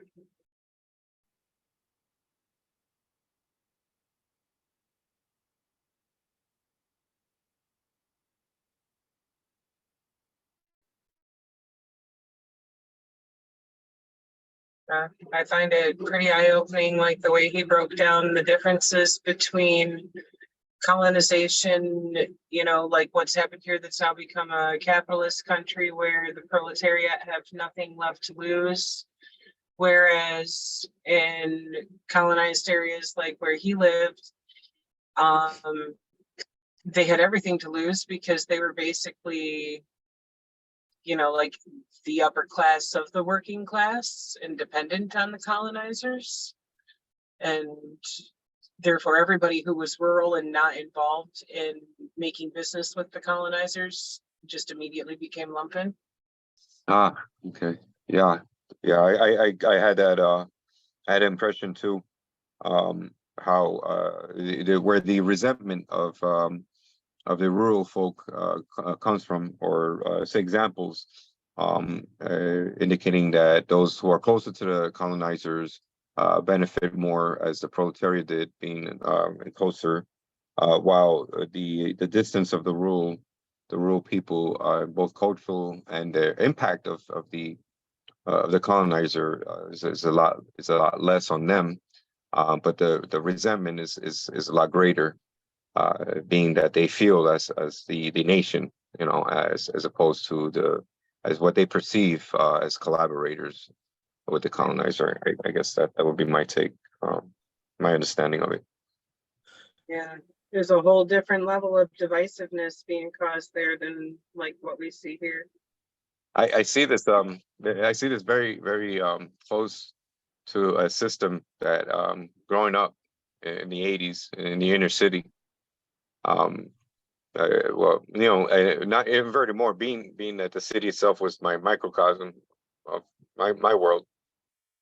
How our so-called leaders were very close to the establishment, and you know, they ran and got the funding and everything, but they just needed our votes. We got all these promises and everything, and you had to know them closer. You had to be working with them closer. You had to campaign for them in order to get any kind of benefit, which was real paltry compared to, but really didn't come through it. This during Reaganomics, in the inner city, and what they call the inner city back then. Now it's the downtowns of every city, but especially in the project building, project society. Where we basically voted and maybe got $20 if we campaigned and gave out flyers and all that, but really got nothing. Substandard schooling, jobs were disappearing at a faster rate, and everything that replaced it was, I mean, I wasn't even, I think I was a few years in my 20s even before the whole Walmart and the change to the service sector happened. But it was definitely a death knell on union workers and everything. So I didn't get to see any kind of progress as being part of the proletariat. If anything, I think as my family personally, this, I guess I'm looking at it from a personal point of view. Some people rose up to higher proletariat or whatever. And then in my case, my family's case, we went down and became part of the lumpen. And the hopelessness that went along with it was evident. I saw similar dynamics growing up in Flint, because that same time period, you know, there was still massive white flight going on, as well as like the shutting down of the auto manufacturing shops and stuff. Like the only one that's even still there is over at Chevy in the Hole, but like Buick City shut down all their operations. Most of GM shut their stuff down in the late 80s, early 90s, especially with the NAFTA shit kicking in the early 90s. Right. And it left the whole city destitute. Instantly all lumpen. Everybody who was left anyway, you know? Wow, that sounds scary as fuck. Well, it's still fucking the people of Flint to this day, you know, Unsurprisingly. like And you there's know, little tax basis, you know, so Right. there's abandoned properties because people couldn't afford to even keep up the property taxes when there's no jobs. With nowhere to go, so huge surges in homelessness and things like that. There's no resources. That's part of why they didn't give a fuck when they poisoned the water. They were like, fuck it, you're just a bunch of poor people. So, you know, As $100 billion makes its way to be laundered in the Ukraine. right. Right. as well as every other proxy war that the US has started. Right. Like the war in Afghanistan alone, like I don't know how exactly much. All I know is that it was a shit ton. I saw somewhere a video that said that a fraction of that money spent on Afghanistan, half of that money could have gone to bettering the infrastructure here and would have bettered everyone's life, and that would have only taken a fraction of the cost from Afghanistan. That's how much fucking money that they're wasting. They don't care about improving things. They don't care about making life better. In fact, making life harder to live is exactly what they want. Basically, it's more profitable. It's more profitable. The bourgeois will do anything and everything to maximize profit in the shortest and most efficiently, in the most shortest and efficient way possible. And it includes lowering hours, cutting wages, while simultaneously making the cost of living more expensive, rent, food, water bills, et cetera, all to maximize profit, you know, and which causes mass, which causes a lot of the working masses to fall within the lumpen, you know, and you know, it was just really, I just really loved how he was describing the lumpen and how he was saying how they have the strongest and most how they have the most strongest and revolutionary potential, but if they are not radicalized and organized, they will fall into reactionary and bourgeois thought. You know, they will fall into the narrative that the bourgeois want them to see in order to uphold white supremacy. You know, which anything just just makes evident how much political education matters. You know, Right. because without political education, without the correct theory, without applying a scientific analysis on a materialistic conditions and implementing that analysis through practice and improving our praxis, the revolution will fail. There won't be a revolution.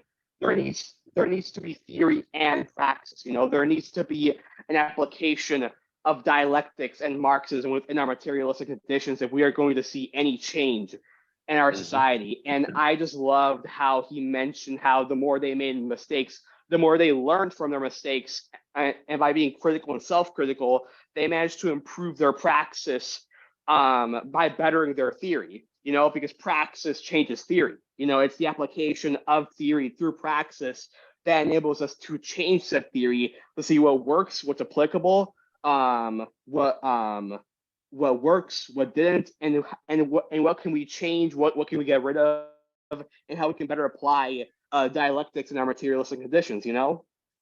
Yeah. Sorry if that was a lot.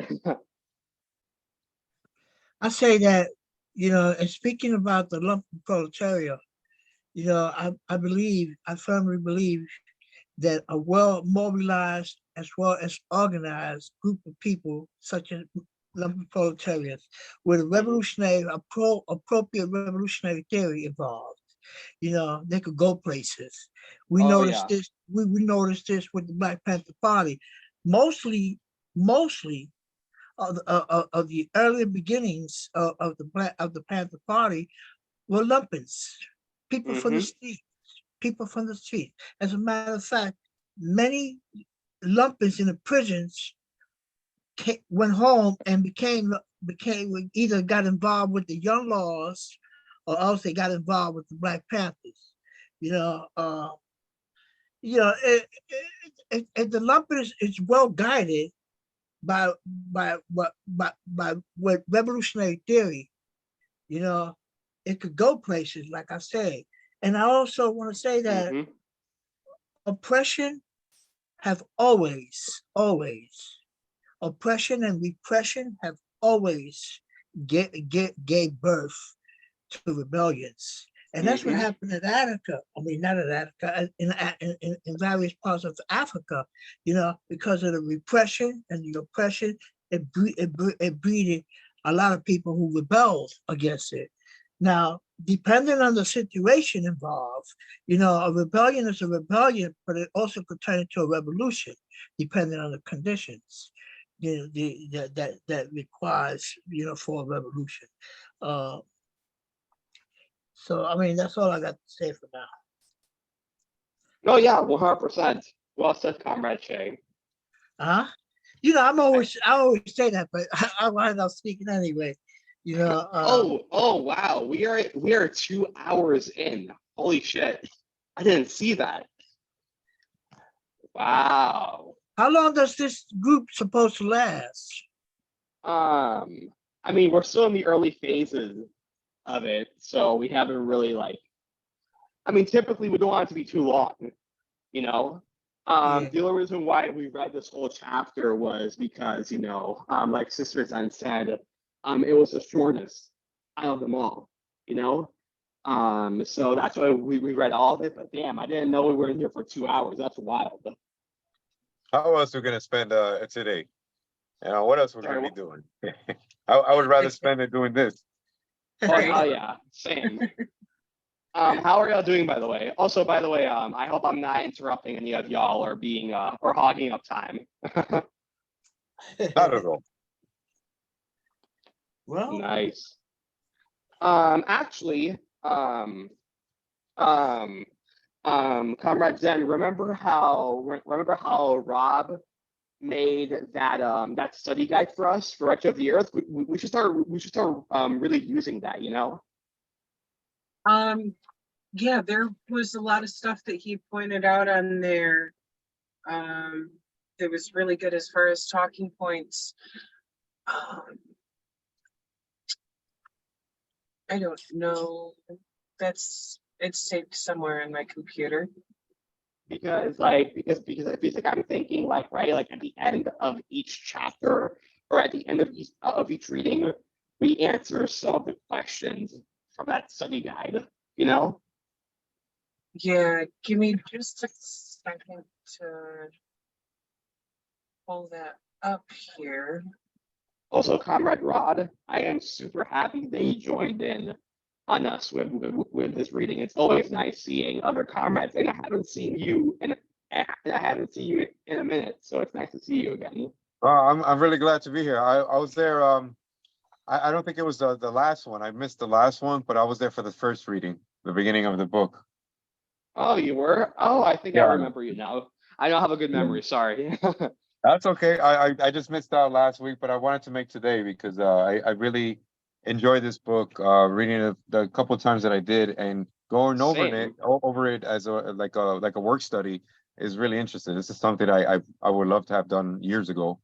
But Same. hey, Honestly, if you want, Comrade Rod, after we are done reading this book, if you want, you and me can have our own little book club by ourselves where we read this book for each other, because I tend to require more information when I read things a second time, you know? all power. I hear you, man. Yeah, we could do that. We could do that as well, and go over each chapter as well, and Oh go to the yeah. point. Yeah, this is a gold mine of revolutionary thought, a And blueprint, education. and education, everything rolled up in one, and a lot of foreboding, a lot of warning on how things can go wrong as well. Indeed. Very, very close to George Jackson's book, Blood in My Eye. It's very, very similar vein that you can read this anytime. You can read this from an internationalist point of view, and you're going to get a basic idea of basically how imperialism works and how one-tracked imperialism bourgeois system is, and how it takes the form. It's always taking predictable forms, and its present form is racist and classist. Very heavy on that because it's part of a tradition that goes back to slavery, whatever the oil that oiled the engine of capitalism in itself. Indeed. So yeah, the more we talk about these things, the better. I feel like I need to be enlightened more, since we're recent graduates of the last course. You did graduate the last course, right? I unfortunately did not. Because Comrade Felix was the one who invited me to the UPM chat in the first place. But Right. when he invited me, that was around the time when the classes were wrapping up. So I could only attend 3 out of however many classes there were. So I'm currently retaking the class. So far I'm understanding the knowledge pretty well. It's nothing that I don't know. Right. I'd say I have a decent knowledge on theory because I think we learned a lot from other comrades, especially Maoists in the global South, who were organizers. So thanks to them, I have a pretty good knowledge on theory. Well, Comrade Gabby, Yeah. let me ask you something. Sure. You know, because as you may know, this is the first time I'm in this group. First of all, where's UPN? UPM, like United Panther Movement. Yeah. Okay. Well, when I say UPM, like I call it the UPM group chat, but the actual name of it is General Political Education Classes Chat. That's like the actual name of it. I just call it UPM chat for short. And what are the days that they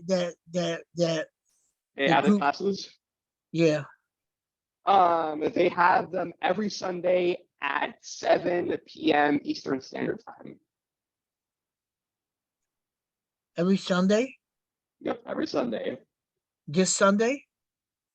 Yes. Yeah. Yes, every Sunday. No, the reason why I asked is because, you know, today's what, Tuesday? Yeah, today's Tuesday. Oh, so y'all decided to have one today. That's basically it, right? Yeah. Well, okay. This is separate from the classes. This is just a book club that I decided to run. Okay, that sounds good. Mm-hmm. So this is Tuesdays and Sundays, huh? So this book club, right, the Wretched of the Earth book club, it starts every Tuesday at 5 p.m. Eastern Standard Time. That's when it starts. It's separate from the Sunday classes, and it's also separate from the Second Rainbow Coalition book clubs. Okay, so we only had this class just every Tuesdays, right? Yep, just every Tuesday. Also, Sister Zen, sorry for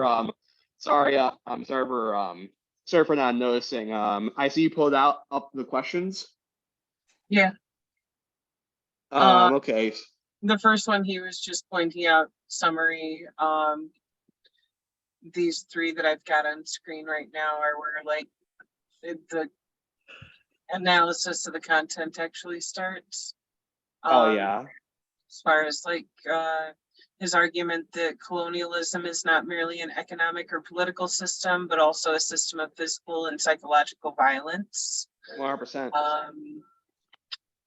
His examination of the psychology of the colonizer, considering how colonial power dynamics shape the mindset of the colonizer and perpetuate the notion of racial superiority. and the dehumanizing effects of this mentality on both the colonized and the colonizer.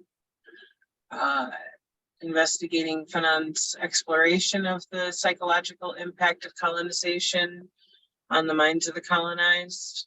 One thing. Oh, sorry. Go ahead.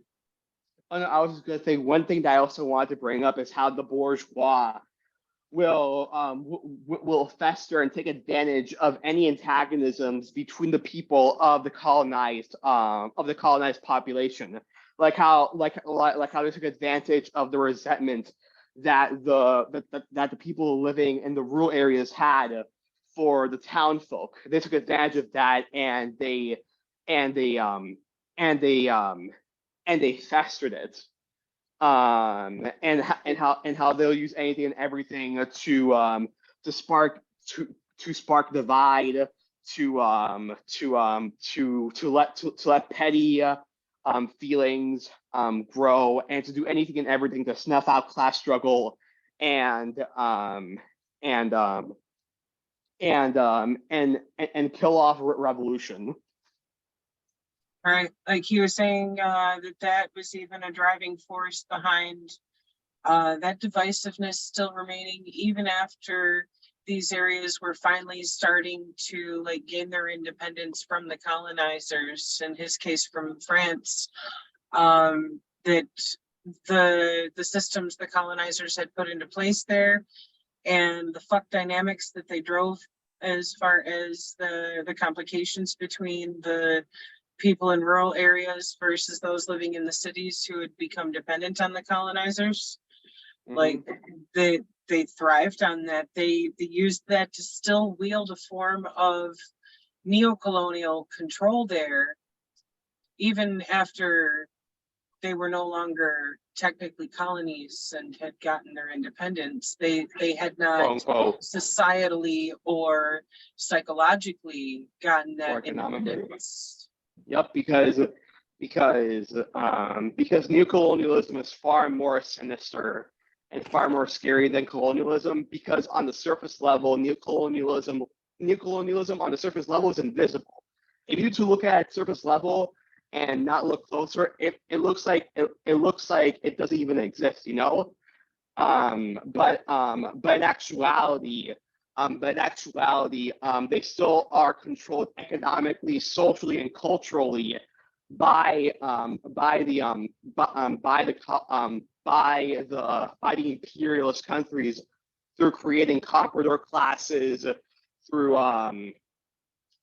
making them economically dependent and eventually indebted to the imperialist countries through food aid and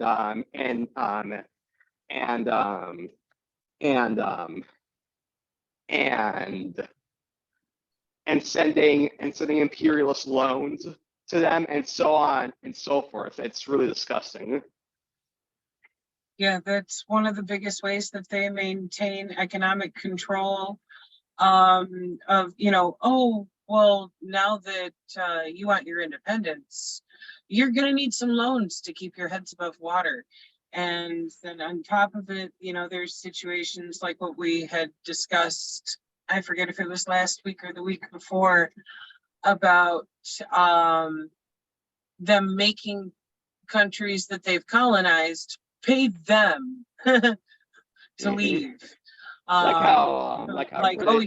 You're hurting us by not letting us fucking rape and exploit all your resources now, so you should pay us damages.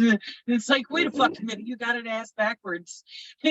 Colonizers should be paying the colonized reparations, not the colonized paying the colonizers, you know, to get the fuck out and exactly. go back. It's so fucked. It is. It's extremely fucked up, and it's especially harder. And it's especially harder to engage in revolution and in liberation within neo-colonies, because, like I said, on a surface level, it looks like it looks like nothing is going on. These countries are the nations within the global south are made to believe that they have independence and democracy, quote unquote, but in actuality, they're still economically, socially, and culturally controlled by the bourgeois, which makes it way harder for them, which makes it way harder to engage in class consciousness within neocolonies because the majority of the masses don't believe that they're oppressed because of neocolonialism and because of how sinister and devious it is. Neocolonialism essentially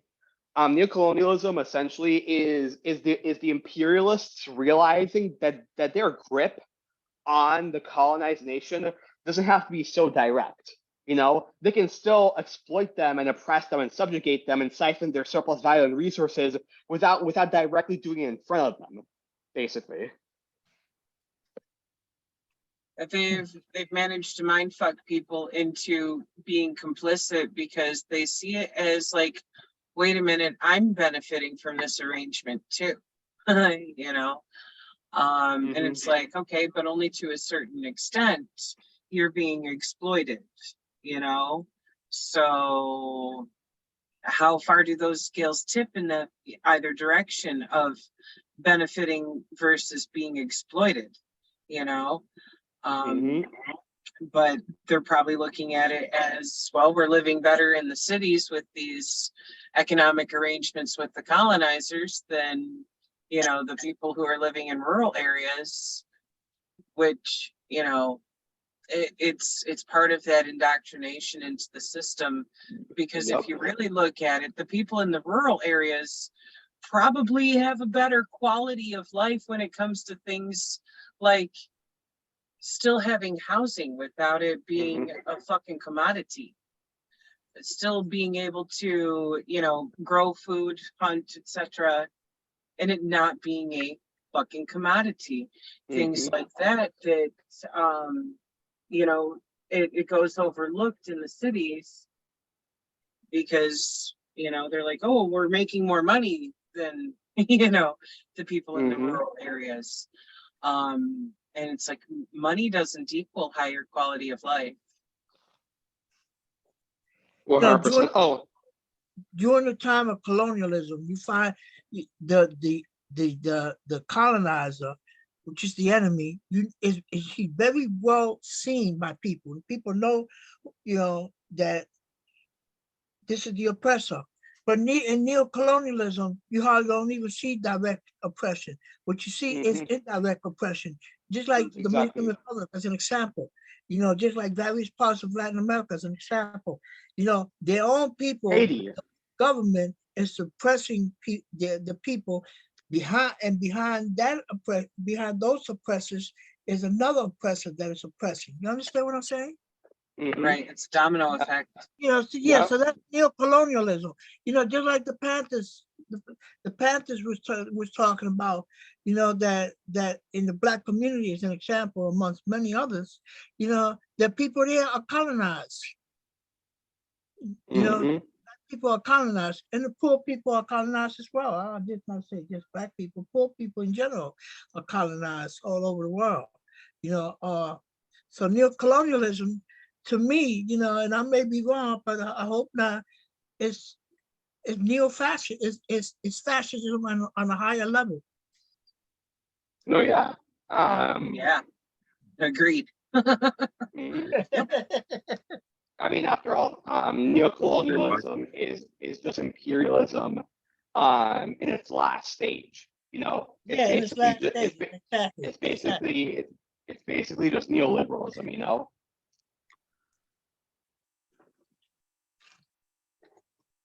You were going to say something, Comrade Rod? Sorry. No, I was coughing. Oh, okay. I thought Comrade Rod was trying to say something. Well, so this call is already 2 hours, and I don't want to make it 3 because I don't want any viewers who potentially look at this look at holy fucking shit, 2 hours, hell no. So should we end it here or what? What do y'all think? We can do that. I'm gonna go ahead and put the study guide in the description on the video again, like I did for the other ones. So that way, if anybody wants to go through the rest of these, like, we can absolutely continue the discussion on Discord. You know, but yeah, I don't want the video to be so long that it's overwhelming for viewers of like, oh shit, that's too long to watch. Indeed. I'm a little bit upset that not as many people joined. Like don't get me wrong, I'm glad that we got 4 people. I just kind of thought that more would show up, you know? Yeah, it's okay. I'm glad that we've got the 4 of us here. This has been a good discussion. Hell yeah. I mean, 2 hours. Right. Yep. 2 hours and 24 minutes. Well, we didn't start right on time, so I don't know how long exactly the recording is, because Yeah. you know, we'd already been in the room for I think 15-20 minutes before we started recording and reading, but yeah, still don't want to push it too long. But Indeed. oh goodness, sorry, excuse my yawns. Long day. It's fine. But, Well, oh, sorry. oh, my train of thought went bye-bye. I'm exhausted. I feel you. Comrades, I'm gonna go ahead and I'm gonna sign off. But thank you again for this time, and thank you for giving me that chance to read. I've been wanting to do this for a bit, but it was a lot of fun. Okay, so we'll see. We'll talk again next week for Next sure, Tuesday. right? Yep. Yeah. Absolutely. Almost definitely. I will see Yeah. y'all later. And as always, sorry. All power to the people. All Power to the power. people. All power. All power comments. See See you ya. next week.